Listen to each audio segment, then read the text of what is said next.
Welcome to Arab Center, Washington, D.C. My name is Khalil Jahshan. I'm Executive Director of the Center and would like to welcome you to this ACW video conversation with experts focusing today on Israel's unrelenting campaign against Palestinian NGOs and the U.S.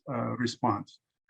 With me today, I'm very honored and pleased to have three colleagues and friends with extensive experience and expertise on the subject matter, and I'm delighted to spend the next few minutes with them trying to kind of decipher this campaign, its background, its political implications, and what have you. Let me introduce my guests, and then I'll say a few words about the subject matter, and then we would proceed with the Q&A and the conversation. Lara Friedman is president of the Foundation for Middle East Peace and a leading authority on U.S. foreign policy in the Middle East with considerable expertise in Israeli-Palestine conflict. Her work at the foundation is a necessary source to follow if you are interested in Palestinian-Israeli conflict and affairs here in Washington. Jonathan Kuttab is an international human rights attorney, author, and a political activist. He is the co-founder of Al-haq in a previous incarnation when he lived and practiced law there, which is one of the groups that is targeted by Israel in this current campaign. And right now, Jonathan is also my colleague at the center. He serves as a non-resident fellow at Arab Center, Washington, D.C., focusing for us on human rights and international law. Last but not least is our friend Susan Power, an international lecturer on law, currently serving as head of legal research and advocacy at Al-haq, which is, as I said, an independent Palestinian human rights organization based in Ramallah, Palestine. And we're delighted that she is joining us right now from Ramallah, and sitting in her own office. So it's good to see you, and it's good to see all of you. By way of introduction, let me just say that going back a few months back, October 22nd, 2021, Israeli Defense Minister Benny Gantz, as we all know, signed a military order declaring 6 at the time civil society organizations in the occupied West Bank as terrorist organizations.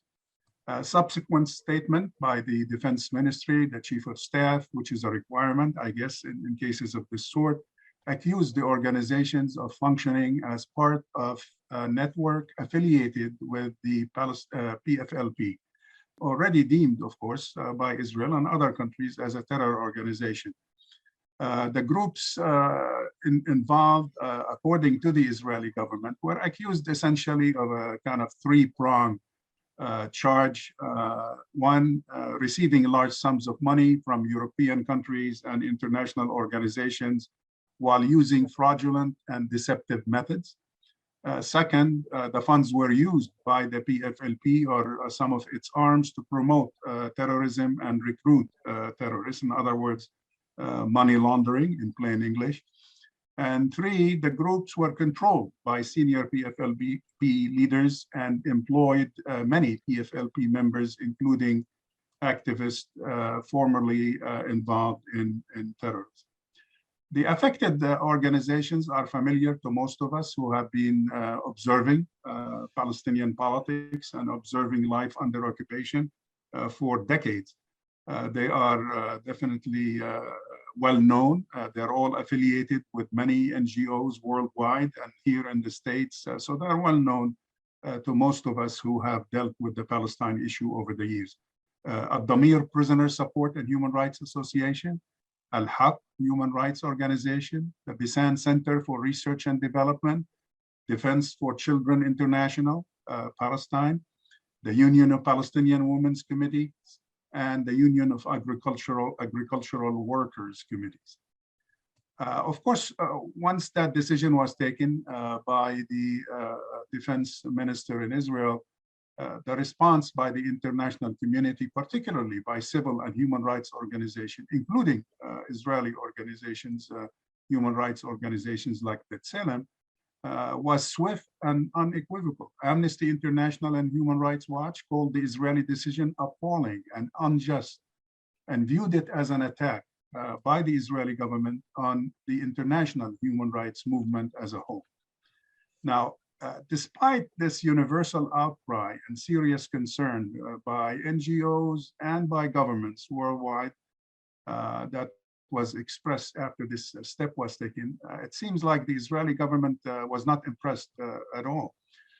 Israeli occupation army decided last week on August 18, 2022, after almost 10 months, at 3 a.m. of course, and that wasn't chosen by accident, to raid the offices of 7 this time civil society organizations, confiscating some of their files and equipment. Some were totally kind of cleaned office-wise. Some were not. Their files were not touched. So we'll discuss that today. Sealing shut their doors and posting signs at their entryways declaring them illegal. The 7th, by the way, in case you noticed the discrepancy, in addition to the 6 I named, is the Union of Health Work Committees that was added to the list this time. Susan, let me start with you. You're right now in Ramallah, the scene of this continuing arbitrary and somewhat politicized, not somewhat, definitely politicized attack on civil society and on human rights organizations. Please update us about the latest developments there, starting, of course, with last Thursday's raid, if you don't mind. Yeah, well, maybe just even a couple of hours before that, it was about 9 o'clock. It was about 9 o'clock on Wednesday evening. There was a decision from the Israeli military, who had been overseeing our appeal to the original designation under the military order, that Al-haq was one of those designated as unlawful associations in the occupied territory. And we had appealed this, and on the evening before the raid, there was a decision and a finding that we had lost the appeal, which had been going through the military committee process. And then nearly immediately, a couple of hours later, there was an incursion into Ramallah.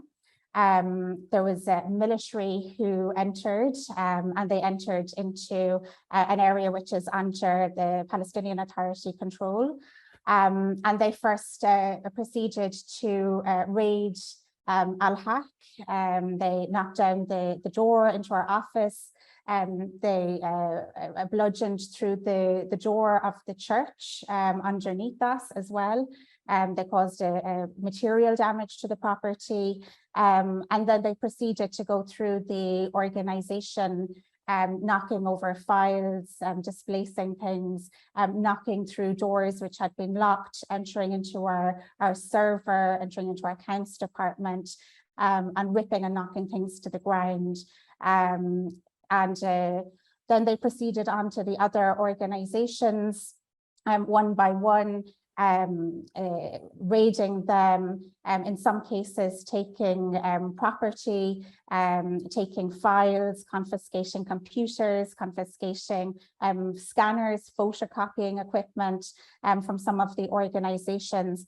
And then they sealed all the organizations with kind of these iron doors, and they attached military orders to the iron doors after they had welded them closed, stating that that legally, like under military order, and referencing back to the previous military order from the 3rd of November, which had designated the organizations as unlawful associations in the West Bank, under the defense emergency regulations, that we were ordered to be closed as illegal organizations. They also said it would be like an offense under the military order if management and the management of the organizations were like obliged to keep the organizations closed, and it would be an offence to continue our work in the organizations. It must be noted as well that the first military order, which had designated the organizations in the occupied territories as unlawful associations, is very widely construed. So it includes not just working in the organizations themselves, but it also includes working in any shape or form for the organization. So you could be working remotely through the internet for the organization, and in all of these different methods. All of this is considered working for the organization, and all of this very broadly is prohibited under the military order. And then they also proceeded to close and seal the door and raid the offices of the health work committees, as you had already mentioned.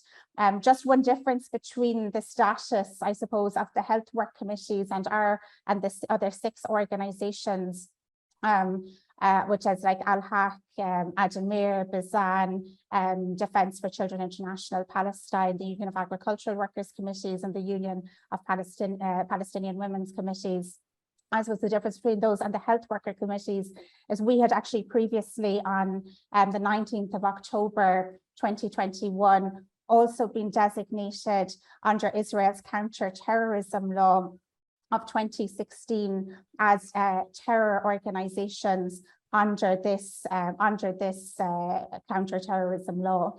And the military order, which I refer to, gave effect in the occupied territory to that counter-terrorism law and to that designation.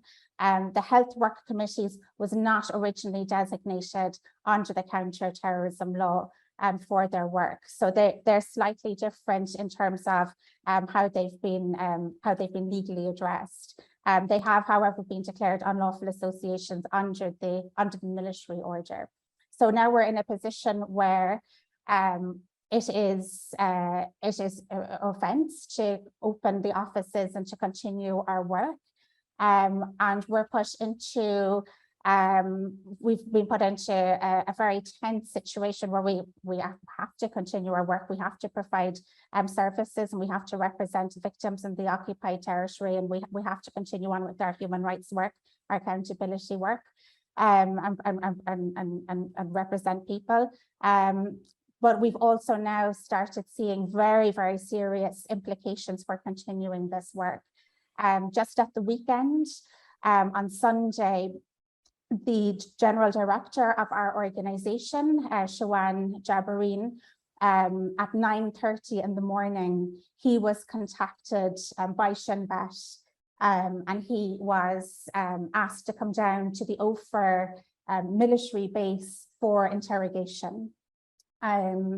He responded that this was not the correct procedure, that he didn't know who this person on the phone was, that he couldn't determine if this was a serious request. If this was, it should go through his lawyer. And then the person threatened on the phone. He said his name was Captain Fahad, and that he Shawan must come to the down to the military Ofer base, and that he if he continued working at Al-haq, he would be subject to arrest and imprisonment.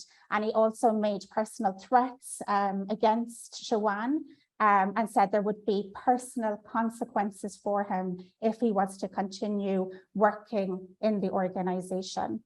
The same day, on Sunday, at about 2:30 that afternoon, the General Director of Defence for Children International Palestine, Khalil E, also received a telephone call, and he was asked to come down to the Shin Bet and to the military Ofer base. He did proceed down to the military Ofer base, and when he arrived there an hour later, he was told that he could not have legal representation. He then entered the military base. He had to wait for about 2 hours before he was seen. And then he had an interview and he was told the similar kind of threats, that he was working for an illegal organization, that the organization had been closed under military order, that if he continued to work in the organization and continued to open it, that there would be repercussions, that he could be arrested and imprisoned, and again, that there would be serious repercussions. So that was on Sunday. It's now Tuesday. We are in a very, very serious situation where now the leading Palestinian organizations can potentially be, our offices can be completely closed. We can see now our staff are being persecuted. There's a very high risk and imminent risk of arbitrary arrest and detentions for the general directors and potentially the senior staff as well. So we're in a very, very grave situation. Thank you, Susan. I appreciate all that details. It's very revealing indeed. Jonathan, help us understand something. You practiced human rights law in Palestine and in Israel for many years. What is kind of the legal dimension of these steps that Susan just described, taken by the Israel or imposed by the Israeli government? How serious are these charges? And is there due process? You know, in a country that supposedly claims to be a democracy and having an independent, vibrant judiciary, and in some cases it has shown that it does exist at least on paper. But is there really due process in these types of cases? Well, Israel has always had a very special relationship to law. They like to do things legally, which means that even their most arbitrary behavior has to have some color of law, some legal facade. And that is usually done by having laws on the book that grant wide discretionary power to the military government to do what it wants, basically. So a lot of the emergency defense regulations, and emergency is a funny term because it's been going on since the state was created over 75 years. The commander has wide authority to arrest people, that's called administrative detention, if they think it is necessary for the security of the area. They have also elaborated this authority by creating what's called objections committees, which are basically part of the military government, where you can actually challenge the declaration, in this case of illegal organizations, but it's usually a secret procedure. The whole thing can be held in camera. But even if it's open, the actual presentation of evidence and even arguments can be hidden from the applicant or their attorneys.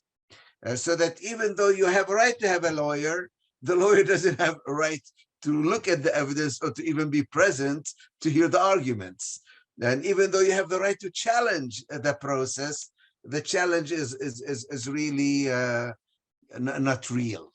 It just creates a facade for totally arbitrary behavior by the government. All of it supposedly under the rubric of law. Although we have seen them less and less concerned to maintain these procedures and to keep up those appearances. Thank you, Jonathan. Lara, based on your experience in running, a premier, as I described it, organization in Washington focusing on human rights violation and settlement activities in Palestine. But prior to that, your career-wise covered some diplomatic assignments and expertise in the region on the Hill and so on.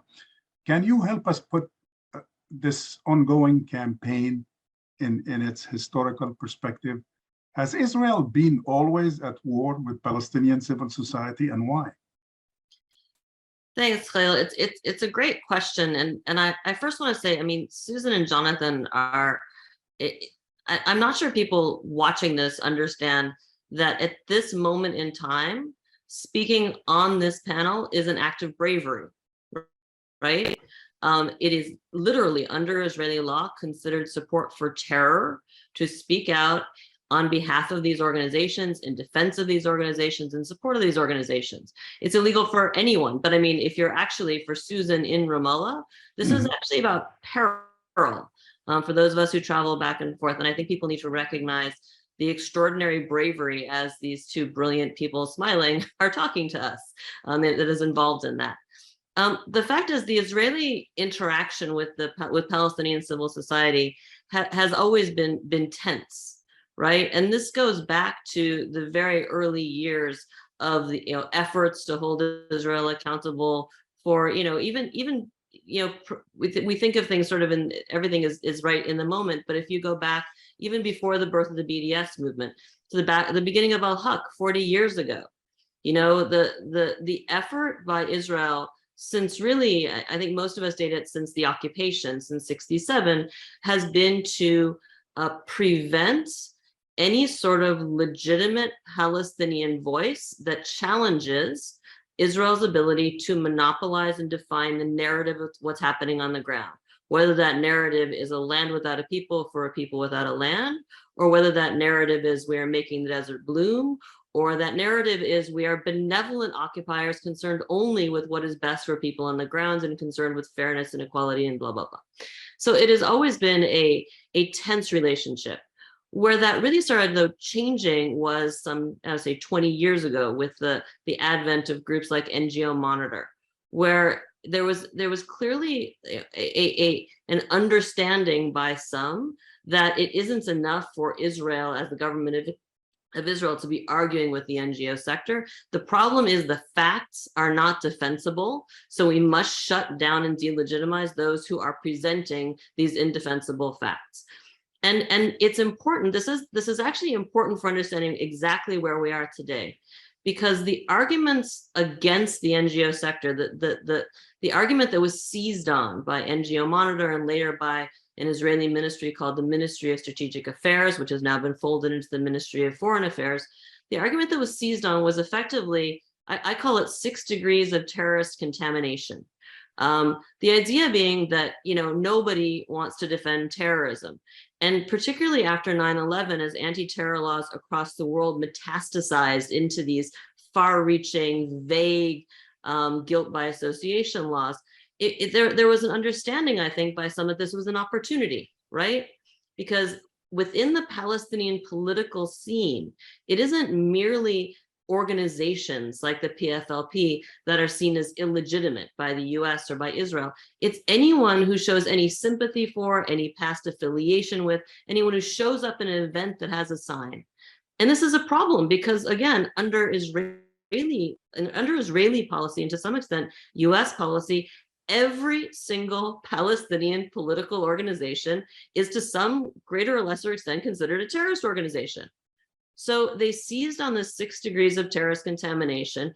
And for the past more than 10 years, the argument has been made increasingly around the world, but particularly in Europe by these organizations, that the entire Palestinian NGO sector is tainted by terrorism.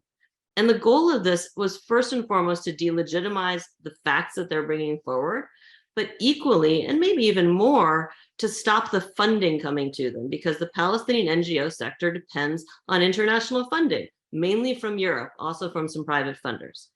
And if you look at the arguments that were made across this more than a decade of efforts at delegitimizing, no argument was ever made. And this is, I'm speaking here of the groups that are now designated as terror groups, was never argued that they were engaged in terrorism or funding terrorism or inciting terrorism or supporting terrorism or anything else.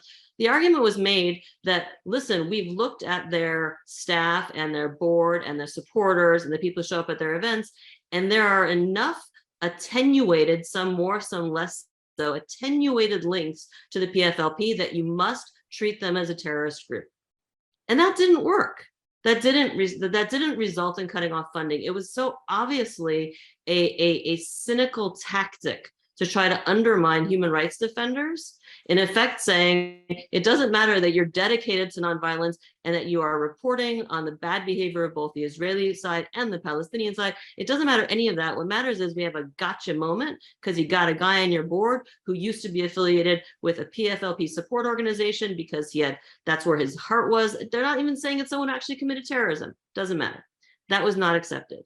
So last October, Israel upped the ante and just flat out were designating them as terrorist groups, clearly with the same intent: delegitimize the facts they are presenting, delegitimize their voices when they go to the ICC, when they go to the UN, when they're cited in parliaments or the US Congress, and cut off their funding.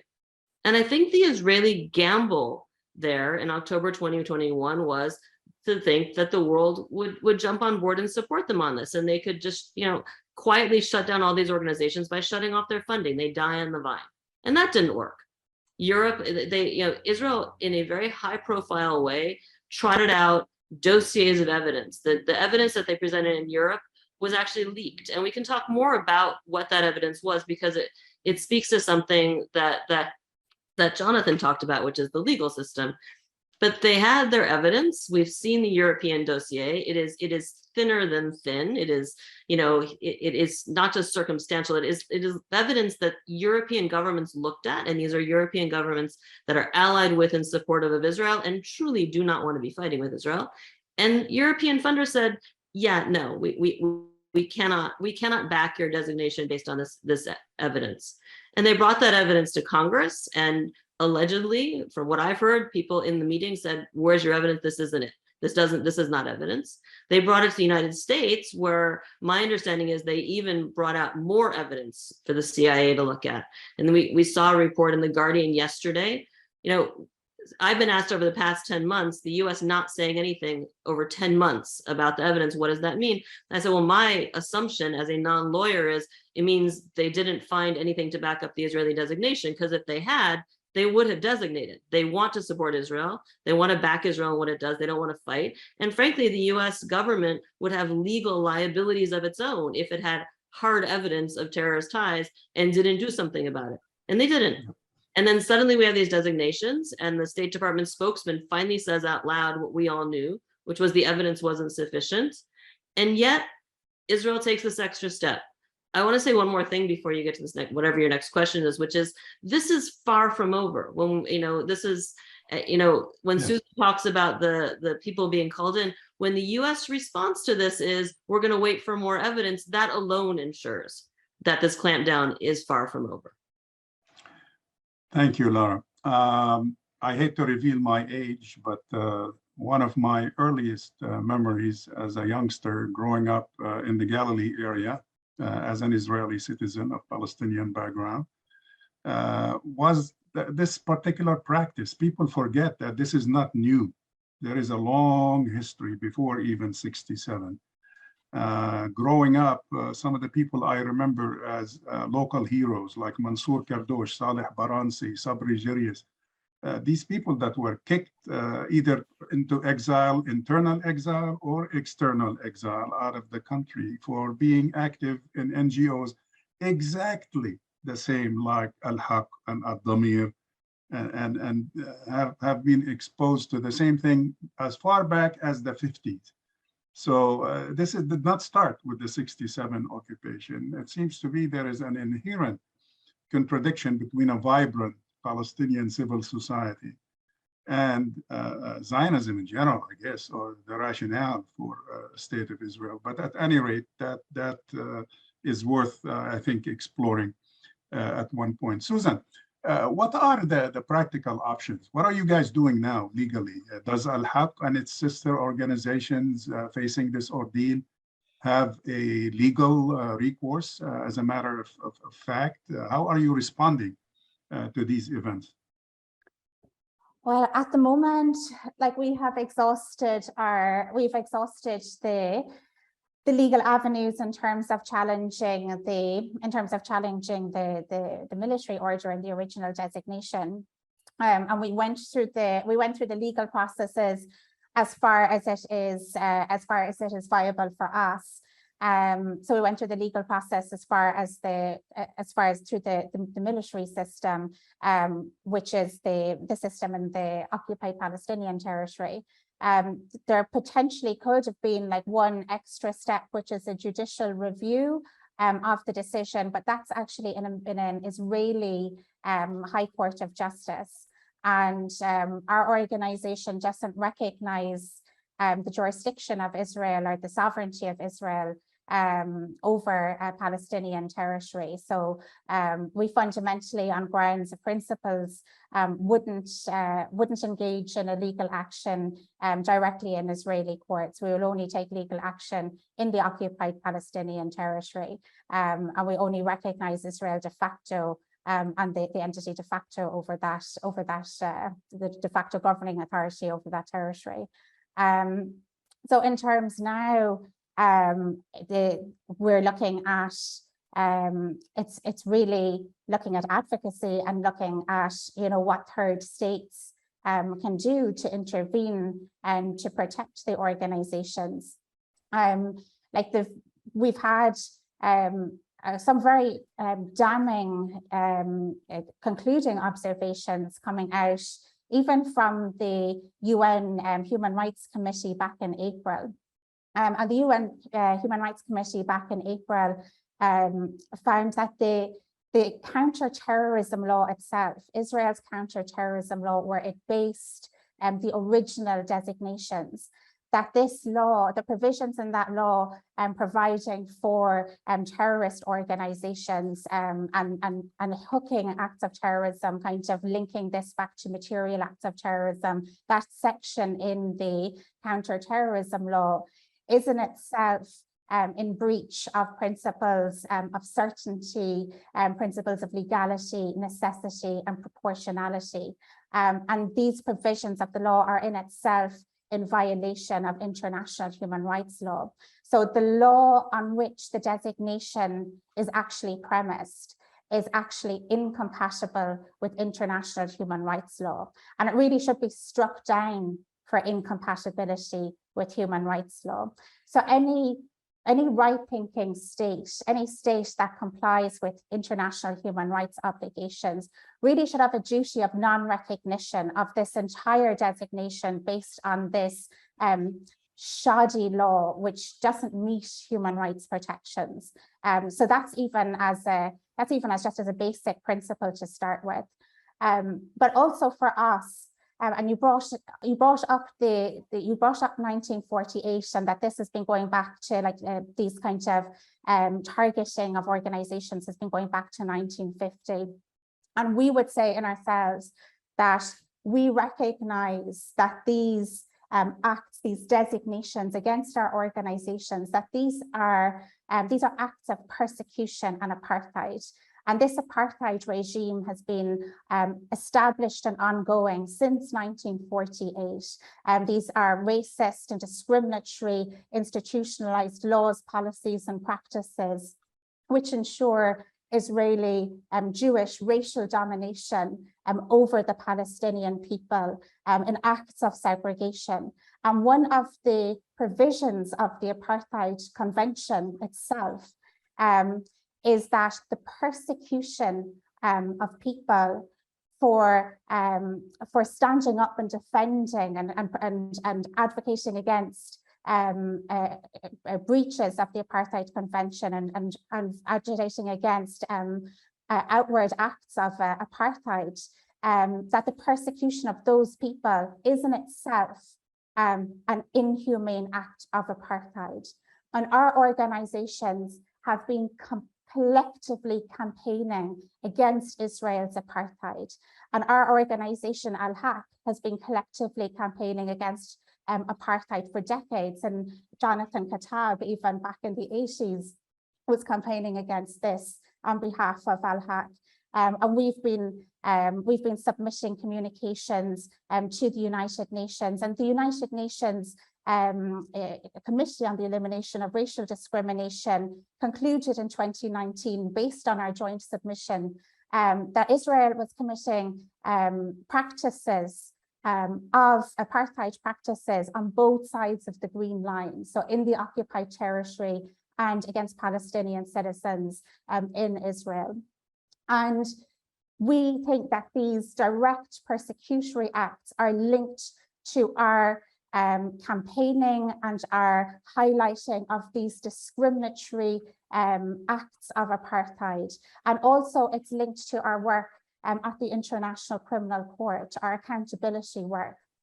It's no surprise to us that it was May 2021 that this completely shambolic showcase of evidence was toured around European states, completely fabricated and completely and utterly unsubstantiated, and met with complete ridicule and disdain by the representatives in Europe.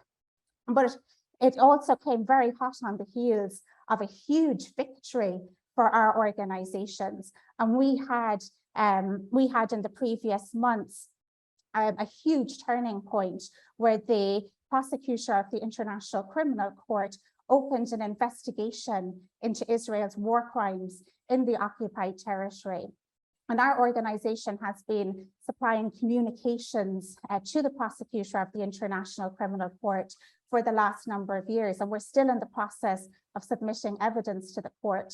And over those months during the summer, right before the designations officially, we had a change of prosecutor at the International Criminal Court. And again, it became clear that this investigation was going to continue, and there would be accountability and potential prosecutions of very high-level Israeli officials at the International Criminal Court. And this showcase of designations is to shut down our accountability work, and it's to shut down our work on apartheid and completely silence us and prevent us from taking these very important legal actions that we are pursuing. And this is a very thinly veiled attempt to quash international justice. And it's absolutely not fooling anybody. So in terms of, we would ask for, like, legally, we need protections here. We need states parties at the level of the Assembly of States Parties to ensure the protection of our organizations and to protect organizations that are submitting evidence to the court. We're also kind of worried that there was a statement or an agreement between Israel and the United States recently, about 2 months ago, where there was an agreement to combat what they saw as anti-Semitism in relation to Israel. And this anti-Semitism included, and these acts of delegitimizing Israel included taking actions before the International Criminal Court and also taking actions at a United Nations level. And this is an absolute mockery of international human rights, and it's an absolute mockery of the victims of international crimes and the victims of Israel's international crimes. And we would ask that the United States, who were the main authors behind the UN Declaration on Human Rights, to really take a strong look in the mirror at their morality and ask, what have you become that you will shut down and support the shutting down of human rights organizations? What have you become? Thank you, Susan. Great question to end with your remarks there. Jonathan, based on, as Susan said, you've been at this since the 80s or even before.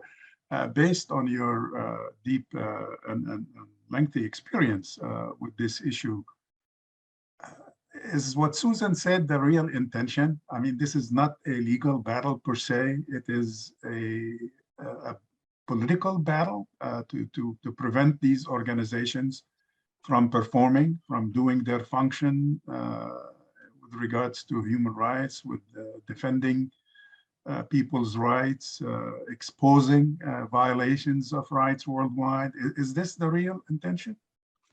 Well, I think that's very clearly the intention of the Israeli authorities, because organizations like Al-Haq and Damir and DCI and others really challenge Israel at two very specific, very important levels. The first, these organizations take away the security excuse, which is what Israel always uses. These organizations are not involved in armed struggle. These organizations are not involved in terrorism. These organizations are totally and specifically non-violent, and they work only with the law.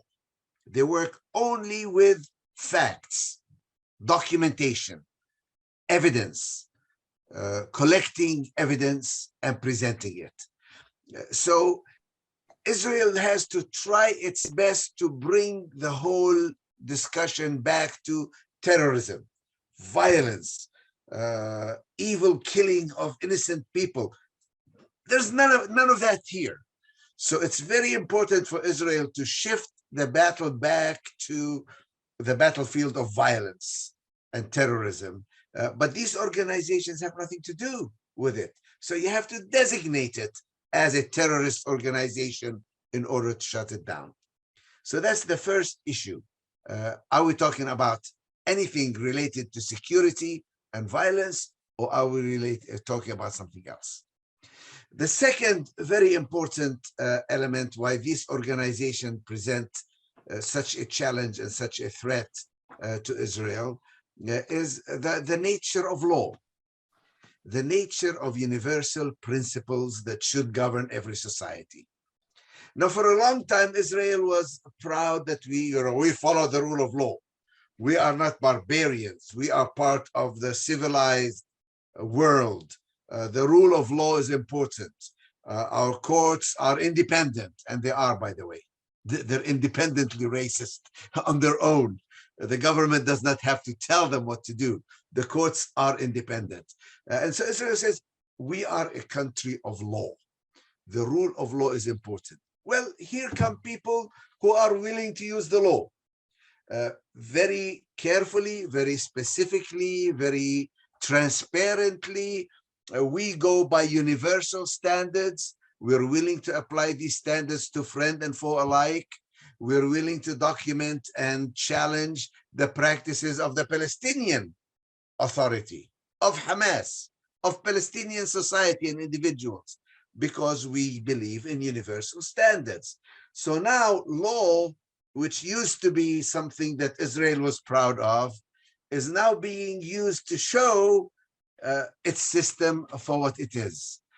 And so the battle turns around now and becomes a battle for the hearts and minds of people throughout the world, especially those who are sympathetic to Israel itself, especially people who maybe feel that guilt over the Holocaust and anti-Semitism, especially people of goodwill, people who are decent throughout the world. Now, these people are being challenged. They are being asked to actually work against the principles that they believe in. And I think the real battlefield now is in Europe and the United States. What will these countries, what will these societies, what will these organizations, what will civil society do when it is faced with clear evidence that Israel is practicing apartheid? What will it do when it's faced with real evidence that Israel is violating principles of international law? What will it do when it's faced with clear proof that Israel wants to avoid any kind of accountability? They don't want to be judged. They don't want to be brought before the courts. They don't want the evidence to be seen.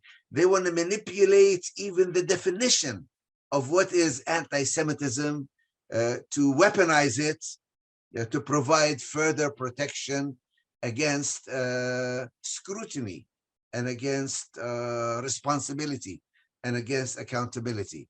This is the real battle. And I think that in that battle, Israel is losing. And because it is losing, it has to turn more and more vicious. Because it is losing, it has to do things that make no sense whatsoever.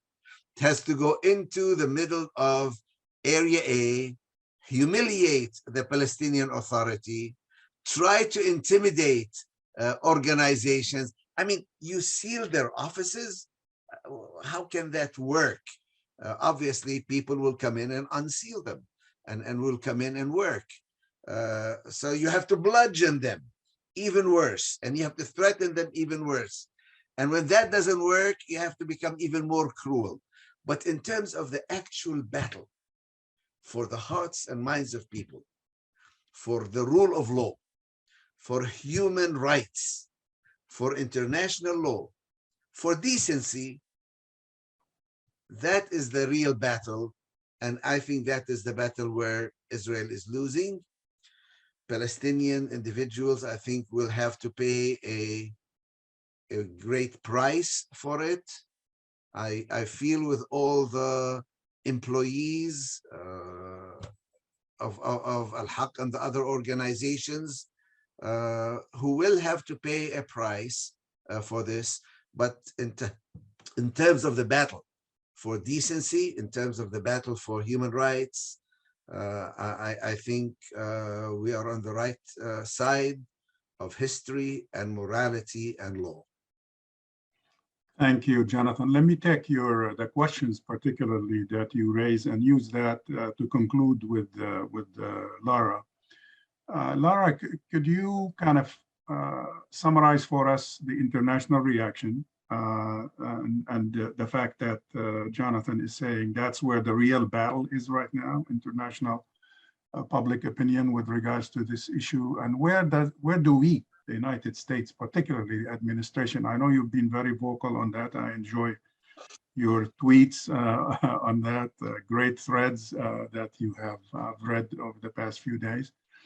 And when I look at, for example, the statement yesterday by Josep Borrell, saying essentially that the EU is deeply concerned about the raids, that these actions are not acceptable, that it's part of a worrying reduction of space for civil society in Palestinian territories, and that the EU stands firm with non-governmental organizations to uphold the right of freedom of expression and association.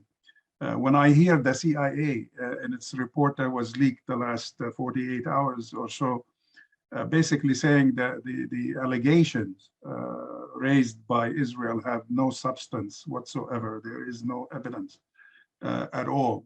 When I hear statements by our spokesman at the State Department, Ned Price, with all due respect, saying, quote, "We believe respect for human rights, fundamental freedoms, and a strong civil society are critically important to responsible and responsive governance. We will be engaging our Israeli partners for more information regarding the basis of these designations." This has been 10 months ago, and he's still looking for information. Can you make sense of all of this? I mean, why this discrepancy between, even though it's not perfect, as you referred to it earlier, the European, the EU position, and this somewhat violation by Mr. Biden of his promises to give us a human rights-based policy in the Middle East? So, look, I think it's important for people who are looking at statements being made. I mean, first of all, I think it's important that people not only look for statements that reassure them, but pay attention to pieces of statements which are not reassuring. And the Europeans have been far better than the US in responding to this challenge by Israel, but they have not done nearly enough. Their statements have been weak. And as my mother would say, you know, listen to what they say, but watch their feet. And I will say, you know, Europe has done more. You know, there were questions about would funding continue. Funding has continued, but the bottom line is no government in Europe, except maybe Ireland, and certainly not any US administration, regardless of party, wants to look for reasons to fight with Israel. It is costly politically in any context to have friction with Israel. Europe is clearly more engaged on this, I think, for a variety of reasons. It is a more diffuse sort of political system. The system, you have individual governments that have individual equities, which immediately creates a broader sort of range of responses, which is probably good in this case. Not a simply unanimous, you have to find the lowest common denominator. I think you have a stronger cultural, political commitment to human rights, and maybe not free speech in the US sense, civil society, a sense of what civil society means and why it matters, than we have in the US. I think the US is maybe in the Trump and post-Trump era, if we're in that, I'm not sure we are, coming to understand what civil society is and what it means for civil society to be threatened. I think Europe already knows that. And on top of that, Europe is they're funders. I mean, Europe is actually implicated in these designations in the way the US is not. The US government doesn't fund any of these organizations. So it's easy enough for them to say, listen, we're not funders. We're going to just take a step back and not say anything. And that is, I would argue, morally and from a perspective of foreign policy, it is gross negligence and malpractice. But that is the reality of where we are today. As far as I understand, by the way, the CIA report, I don't believe that what they found was as categorical as what you're saying, Khalil. I wish it was. I think what they found was the evidence doesn't justify the designations, which is what you would expect from lawyers, right? They're not going to rule this person is innocent of everything. They're going to say, well, based on the evidence you have given me, you have not proven they're guilty of what you say they're guilty of, which again, that is the responsible thing to say. The fact that the US came up with that finding and then chose to not say it, suggests again this idea of we just don't want to court friction, particularly at a time, look, the Biden administration doesn't want to clash with Israel on anything, right? Including settlements, including really announcing E1 just before Biden goes out. It's just like we don't want to fight with them on anything. Maybe because that's where Biden is personally. Maybe because we're really focusing on the Iran issue. But the bottom line, they've given until now a very clear green light to Israel to do whatever they want, with the assumption they won't be held accountable. And the comments by Ned Price, and while I take some joy in seeing finally the administration say what we all knew, which is that they had found the evidence uncompelling, the fact that he followed it up with an open door for Israel to mine the environment for more evidence. And here I want to take a moment to talk again about this question of law. And I think I'm the only non-lawyer on this panel, so please jump in, lawyers, if I get something wrong. But people talk a lot about rule of law. When it comes to Israel and its relationship vis-a-vis its own citizens, and particularly its Jewish citizens, I think an argument can be made that there is rule of law. When it comes to Israel and its engagement with Palestinians, particularly non-citizens Palestinians, Israel is governed by rule by law. Law is a tool for the Israeli government to do what it wants to do. And this isn't just some grand statement. If you just look at what Israel has done in the past few years in its efforts to make it, quote unquote, legal for it to seize private Palestinian land in the West Bank after settlers have built on it illegally under Israeli law, what we've seen is the Israeli government has unlimited energy to innovate new legal concepts that will allow settlers to get away with doing pretty much anything. They literally innovated a new legal concept which says, okay, the settlers built illegally and we recognize the land is owned by Palestinians and the settlers had no right to build there, no permits, no nothing, but we've now got a new legal concept that says, well, they didn't mean to steal it, so they get to keep it. And the Palestinians have no recourse. This is how law works when Israel is dealing with Palestinians. So the idea that the Israeli High Court of Justice or any Israeli court, which are courts in a sovereign nation, which does not view the people being judged by those courts are not citizens of that nation. So it's extraterritorial sovereignty in the service of rule by law. The idea that there's going to be some justice is outrageous. I mean, it's delusional. And to be really clear, and I think this is important, and again, going back to Ned Price saying we're going to wait for more evidence. Anyone hearing that comment, it should give them a chill. When Jonathan talks about a price being paid by people on the ground, the Israeli legal system is a factory for churning out evidence against Palestinians. It is a plea bargain factory. Almost 100% of Palestinians charged in this system eventually plead guilty or are found guilty. Most plead guilty. And they plead because the Israeli system can hold them and will threaten to hold them, either in administrative detention, which means not even a pretense of due process, indefinitely, or it will keep them wrapped up in jail while a trial goes on, while a legal process, which involves secret evidence and long-term detention, can go on for years. And I want to point to two specific cases that illustrate this and illustrate the impotence so far of the international community engaging, because both of these cases implicate the international community. The more recent, well, there's two, they're both recent. One of them involves a woman named Wana Rashmawi, and she was arrested doing accounting for a Palestinian NGO that Israel had declared a terrorist organization without anybody knowing they made this declaration. And they held her for months with a threat of being held indefinitely and sentenced to a huge term in prison. And she eventually, with a good Israeli lawyer, pled guilty. And what she pled guilty to was unknowingly providing these services for what Israel calls a terrorist organization. She didn't even plead any intentional guilt or even recognition that this is a terrorist organization. And Israel immediately touted that as proof that the charges against all the NGOs, see, here's more evidence, because this is the kind of evidence. You hold people in jail, you interrogate them at high risk, and then you get pleas out of them. You say, see, this is our evidence. Almost all the evidence that they presented in the dossier to Europe was evidence obtained during interrogations of people who had this sword over their heads. You cannot blame those people for pleading. The other case, which is even more, I think, demonstrative of this situation, again, Wana Rashmawi is a Spanish national, right? So Israel is not afraid of bringing in a European government and putting them at risk here, or putting their equities on the table. But the other case is even stronger. It's World Vision, an international humanitarian aid organization, beloved around the world. And 6 years ago, Israel arrested a worker in Gaza named Mohammed Halabi from World Vision.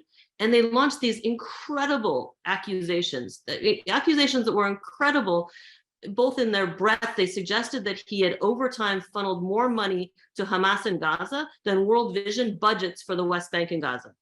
And also incredible because World Vision, their auditors, there were multiple investigations from external actors who in theory had their money given to terrorists. And they said, no, we see no proof of this, nothing.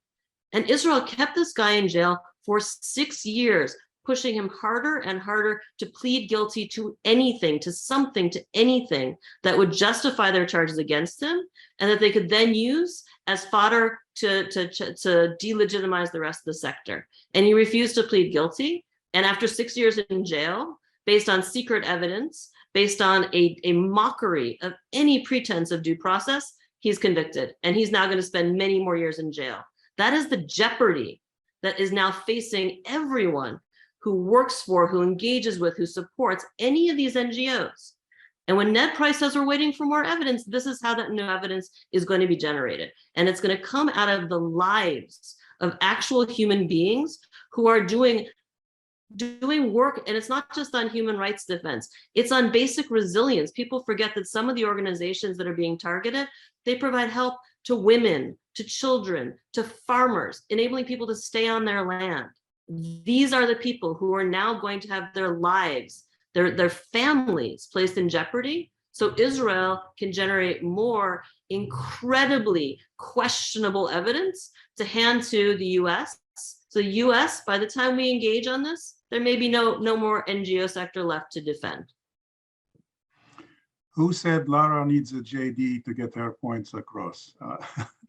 No, thank you very much. That was very, very important and powerful statement there, Lara.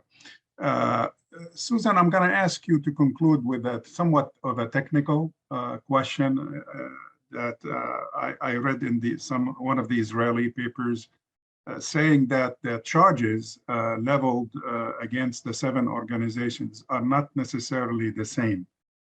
Could you help explain that to us? Was the charge uniform applied to all the organizations, Al-haq, for example, Damir, Bisan, or were there different charges and different degrees of charges involved? The designation orders themselves were all slightly different, and spoke to kind of different types of work that we do. So and linking that work as much as they could, and making insinuations that there was links between that work and the PFLP. But in terms of the closures, my understanding is that the terms of these closure orders are all very similar. So I'm not entirely sure like what they mean by these different charges, because the military orders are by and large the same.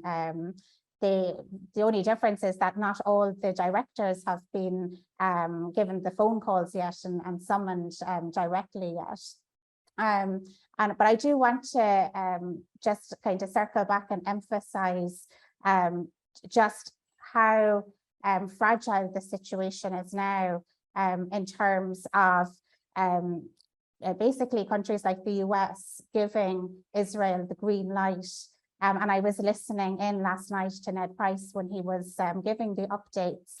And this kind of giving more time and allocating more time to Israel to come up with more evidence is really absolutely quite astounding. That about a week ago, they'd been given last Thursday, as the date that they were going to have this new evidence. And that was, of course, the day after they had raided, all our organizations and made off from some of the organizations with big boxes of files and computers. And they had hoped that there would be some sort of scrap of evidence in there. And there is nothing, absolutely nothing. And the conclusions of Israel's military committee were based on secret evidence on confidential files. And this is what we're looking at. We're looking at potential imprisonment of people on secret evidence on confidential files. And this this process and this lack of due process and this reliance on secret evidence goes all the way up to the Israeli High Court of Justice, the Supreme Court of Israel, which presides over these decisions, that Israel can rely on secret evidence, that Israel can rely on abhorrences like house demolitions as acts of deterrence. And we're really looking at a system which is rotten from the inside out.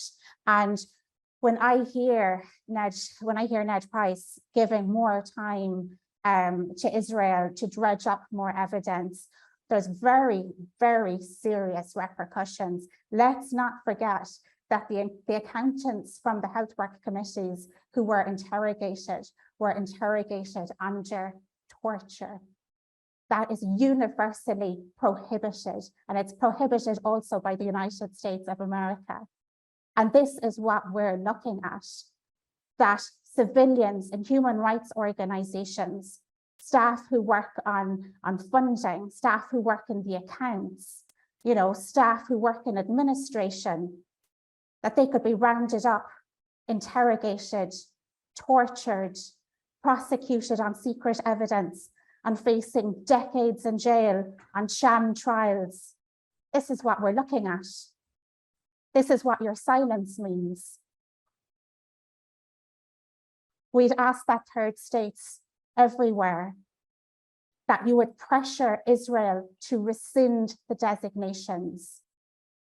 We need to see the designations rescinded and to stand up for international justice and the rule of law, and to stand up for Palestinian civil society organizations as the backbone of a democratic and free Palestinian society. It's absolutely imperative that the designations are rescinded and political pressure is brought to bear. It would only take one phone call from Secretary Blinken. One phone call. Thank you, Susan. Thank you, Lara. Thank you, Jonathan, for your contribution for us to better understand this rather kind of somewhat complex, but confused coverage that we have received through the media and through definitely public policy statements on this issue. I think we're better off after listening to your explanations and to your remarks. So we're very, very grateful for your participation in this program, and I'm sure that the thousands of people who will view this video will benefit from your input and your remarks today. It was a pleasure having you. Thank you very much for taking time out of your busy schedules to be with us. Good day, everyone. Thanks.